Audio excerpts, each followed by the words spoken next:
Halo, perkenalkan nama saya Daniel Julianda Giovanni Ulikasi dari Fakultas Ekonomi dan Bisnis, jurusan S1 Manajemen Universitas Mercubuana dengan NIM 4312301033. Pada kesempatan kali ini saya akan menjelaskan tentang laporan perekonomian Indonesia di masa pandemi COVID-19, yaitu dari awal tahun 2020 hingga tahun 2021. Baik, kita mulai.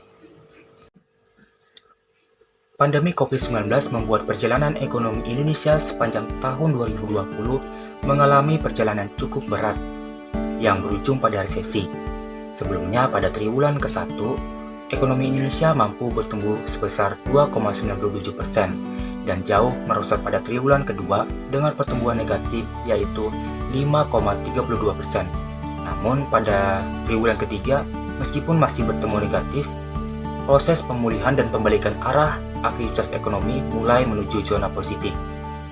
Sementara itu, komponen dalam PDB yang mengalami penurunan yang cukup dalam adalah sektor impor dan jasa yang terkontraksi hingga lebih dari 21%.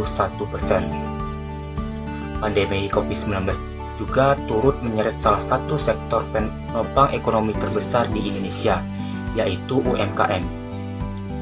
Setidaknya terdapat lebih dari 64 juta unit UMKM berkontribusi sebesar 97% terhadap total tenaga kerja dan 60% PDB nasional. Tahun 2020 menjadi masa paling berat bagi sektor ini. Hampir seluruhnya terdampak karena adanya penurunan mobilitas masyarakat. Dan pemerintah pun memberikan bantuan langsung tunai sebesar 2,4 juta rupiah kepada 12 juta UMKM di Indonesia yang memenuhi persyaratan sebagai penerimaan bantuan. Minat investasi juga mengalami penurunan tercermin dari posisi indeks harga saham gabungan yang justru kembali lagi ke level 4.000-an yang terakhir diduduki pada tahun 2015 silam.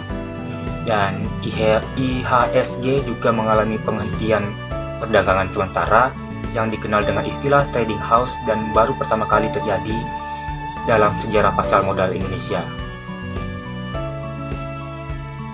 Investor yang meninggalkan pasar modal akhirnya berburu instrumen safe haven seperti emas yang semakin bersinar dan bahkan duduki puncak level tertingginya di atas 1 juta rupiah per gramnya. Pertanggal 28 Juli 2020, langkah pertama emas menduduki level di atas 1 juta rupiah, kemudian terus mengalami kenaikan hingga bulan selanjutnya, dan puncak tertingginya adalah di tanggal 11 September 2020 di angka 1.069.000 rupiah per 1 gramnya. Pemerintah telah mengambil berbagai kebijakan ekstraordinari atau luar biasa untuk mengatasi dampak sosial ekonomi akibat pandemi COVID-19. Di antaranya adalah realokasi anggaran pendapatan dan belanja negara yang diarahkan sepenuhnya untuk keperluan penanganan pandemi COVID-19. Sejak tahun 2020 sampai memasuki tahun 2021, APBN diprioritaskan untuk keamanan dan keselamatan masyarakat sebagai prioritas utama, di samping tetap selalu menjaga ketahanan ekonomi. Baik, selanjutnya saya akan melakukan wawancara kepada para pelaku UMKM di luar sana.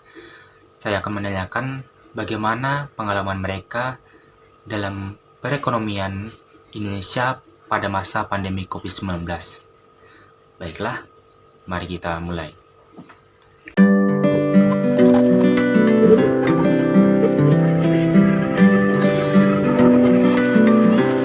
Baik. Pada kali ini saya sudah berada di toko roti dengan Bapak Ajis. Bapak Ajis ini merupakan pelaku UMKM dan kali ini saya akan mewawancari singkat kepada Bapak Ajis. Oke. Apa tantangan yang dihadapi oleh toko Bapak selama masa pandemi COVID-19?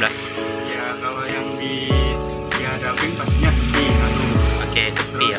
sepi pelanggan, terus roti mau jualnya susah.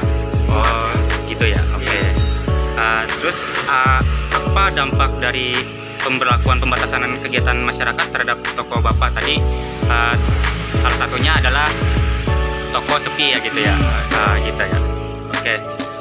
Apakah Bapak termasuk pelaku usaha yang mendapatkan bantuan langsung tunai atau akses modal lainnya dari pemerintah untuk membantu usaha Bapak pada masa itu? Nggak ada. Oh, nggak ada ya, berarti nggak dapat. Kira-kira kapan toko Bapak mulai mengalami pemulihan terhadap krisis ekonomi di masa pandemi COVID-19? Kalau pemulihan akhir 2023. Akhir 2023 ya? Oh, gitu Masa ya. bulan November Oktober lah. Oh, Sudah akan oke, seperti itu ya. Oke, baik, terima kasih Bapak.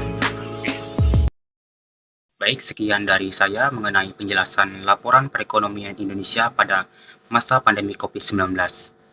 Saya mohon maaf atas kesalahan dan ketidaksempurnaan dalam pembuatan video ini. Terima kasih bagi teman-teman yang telah menonton.